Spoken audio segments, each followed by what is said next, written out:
OG with a lot to fight back with here. Game one of this best of two in the group stage for TI 2022 about to get underway. And this is an absolute banger of a match and a series to build up our day with here. I try and contend with a bit of spam coming out of Armor Engine Q, but there's a stun into one raise. Looking for the short range one, but couldn't get in range. Yuragi with no time walk though, just gonna get chased down and right clicked for first blood for LGD. And they leave it for the SF. That's so nice for them. He'd use time walk just to undo some of the raise damage in lane, and that level one a rough time. They're picking him for the mid to late game team fights, but does look like Yuragi's going to be suffering. Jin Q fake pumps the stun, a deny on the Nether Ward in fact at the end there from OG. Yeah, difficult lane bottom, and top lane they're being dived as well. Amar is about to drop here. No deny from Tiger. Just a tombstone and a gale from Y and Faith Beyond. And a big juicy wave arriving on this tier 1. You gotta be wary of that Nether Ward. It's one of those unexpected tools sometimes. Oh God! Boy. Okay. Well, yeah. He's thinking he's got time walk, but the quick raise is just... Okay. Well, okay. Yeah. He's thinking he's got time walk, but the quick raises just blow him up. Triple raise and you're done. On top lane, yeah. Taken down, but Amar dead again. 4-0 start.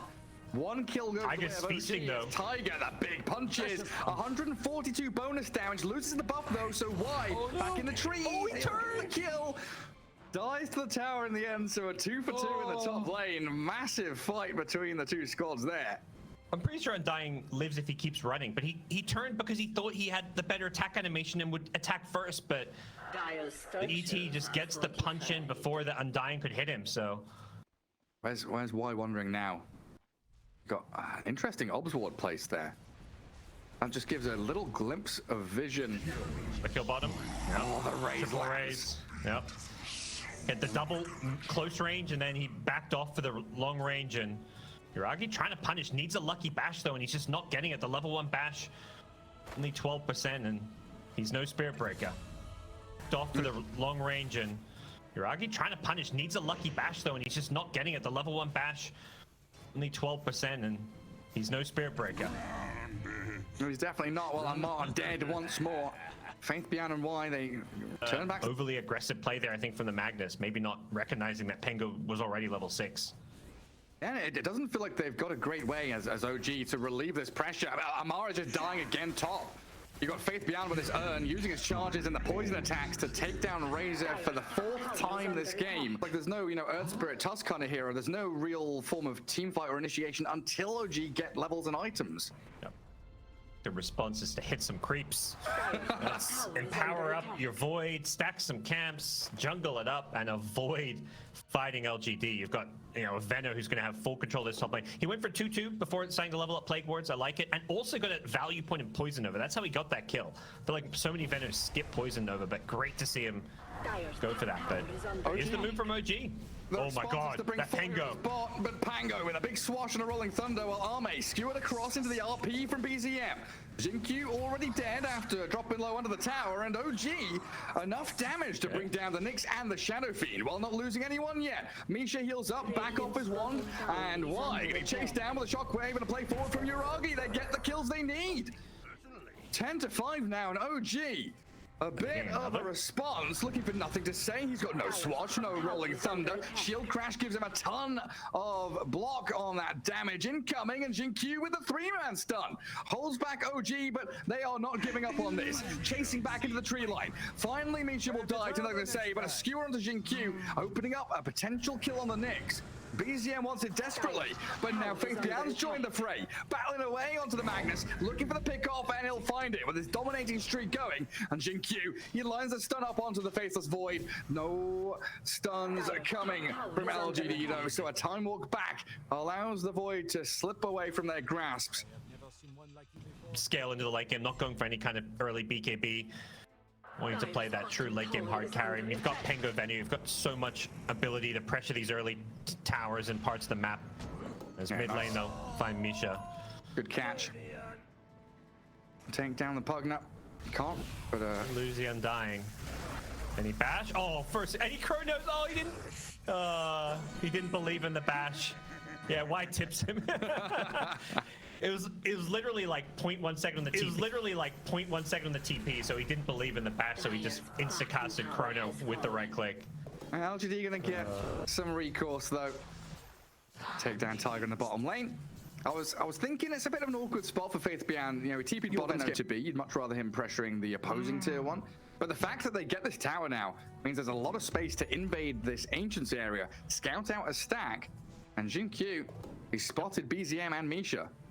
Yeah, and playing against Empower Magnus. He's a hero that wants to farm these stacks. They do see Jin-Q here. He's on a sentry ward, so they're trying to bait this a bit. Oh, he gets off his carapace though. Skewer back, already spending the RP and the shockwave. And BZM close to death, while nothing to say, thinking about the play forward, has another swashbuckle to finish off Misha's Pugna. LGD bring the numbers, 4 members of the Chinese squad in the mid lane and looking to pressure tier 1 again. Though, 3 heroes sat behind Yuragi. Carapace. Jin-Q's out of there. This is hard for OG. They're trying to find pickoffs. Even with these smokes, they don't really want a full 5-on-5 fight. Go back to the Wraith back. It just feels so nice because OG's draft is so like 5v5 team fight heavy. It's gonna mitigate so much damage, and when you've got this gold lead to go with it, just makes it so dangerous for OG. In his Ancients, farming away up to 9,000 net worth, but the jump in from BZM top, catching out the Veno into the life drain. Nothing to say, it's taken down Amar already though, as FaZe.BN falling near that tier 1 top. LGD, you're gonna move in quickly though. Time to dive. BZM swashbuckled down, the life drain won't heal him up anywhere near enough, and nothing to say with why. They've got the gap close onto Misha. Pugna's stranded, and Jin-Q secures it with a stun. Tiger's still in the neighborhood playing around a vision and ward. He gets stunned up, still has a TP out. And they know there's a ward up here. Yeah, they're going to get the D ward, and they're going to find Tiger. Impale up in a second, so they'll finish off a 4th hero. Not a good fight for OG. It was a fight they chose to take because they knew they were creating a lot of space for the Void down bottom, who did get the tier 1 tower and is getting a lot of farm, but seeding up so many kills to a Shadow Fiend plus the tier 2 tower is still not going to feel worth it. Get outpost. And they're going to maybe get a Mar here as well. Carapace going to find him and gets a 2-man impale. That's just beautiful, isn't it? Really gorgeous from Jin-Q, and the exact move that you were talking about. They're pushing mid, they're farming enemy Ancients, pushing bottom. Every lane there's a hero from LGD showing. So OG then. Yuragi and BZM who are trying to get some farm here. FaZe.BN going to push them out of the triangle, but fortunately for OG, they've already farmed it up, so getting what scraps of gold they can get, and may look to take this team fight. They're grouping up here. They're kind of ready for this, though. LGD in the vicinity, and Jin-Q, he's not going to get caught out by anything here until the bash is from Yuragi, but they've got the mech from the Undying. The Chrono lands in onto the Undying and Shadow Fiend. Jin-Q finally dies, but Yuragi and BZM, they're dropping so quickly. Tiger and Misha trapped in the tree line. Nothing to say, slices through one. And Tiger with a TP home, successfully escaping. But LGD, another swift, domineering performance in... I struggle to call that a team fight. That is a curb stomping from LGD. Yeah, they just were so well split up. Like, even with 2 heroes in the Chronosphere, FaZe.BN, the real damage dealer, he's positioned on this, like, high-ground cliff in some trees, just throwing out spells. And he wants his team to be playing into. Looks like a big kill if they can get it. He gets off his BKB.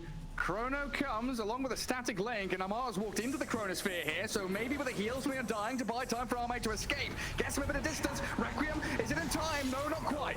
In comes nothing to say, but he's bouncing off the cliffs. They'll finish off the Razor, and Yuragi, time walking back, tries to TP, but the zombies and Jin-Q's jump will secure them. 2 kills in the trade for Arme's SF.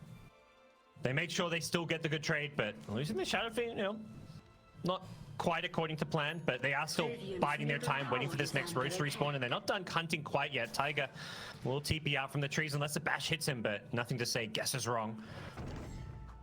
FaZe.BN tracking back. Blade is on cooldown for 10 seconds, but Yuragi is he's under a Radiant Ward. They perfectly see the Faceless Void, the stun, the chain disables. They've caught out the Void, but is there enough damage to finish it before Time Walk? Nothing to say. 3 connections with his Rolling Thunder, perfectly done off the back of Jin-Q's initiation. Arme popping away at this tier 3. Yeah. Tombstone on the high ground as well as BZM. Not sure if that was an attempt, but he gives it a crack with the initiation. Yeah, the SF range, he's got the Dragon Lance. He's just able to position far enough back with the support of the Plague Wards. The Plague Wards make it really hard for this Magnus to get in. Well, they get rid of the DD, Blink Yule's in, but the turnaround from Xingqiu, good force staff from Tiger. Gets BZM away from danger in the meantime, but their racks have fallen. 26 minutes in, your first melee claimed up by LGD. In for a stun and then quickly runs. Trying to keep vision here over Tiger with another Yules, but the catch from BZM sending Xingqiu back towards tier 3, but they've got the poison over the plague wards and all the damage from the Venom. Well, Arme's outside of the chrono. Yuragi tried just to control up, nothing to say, while Amar diving it onto the SF, draining all of his damage. Yuragi back in, but Arme's got this Mask Commanders going. The BKB's up, getting bashed in the meantime. Needs a bit of help from his team, but Yuragi focusing SF. They've lost too much. They can't finish him off. Arme survives, and their cores have all died. GG is called, and game 1, it's over. Yeah, the carries on the front lines just didn't have the supports. They're going to go for some last RPs here, but Pengo got the entire back line. His Blink rolling Thunder in with the roll-up. He was just chain stunning these supports, taking ET out of the fight, taking Pugna out of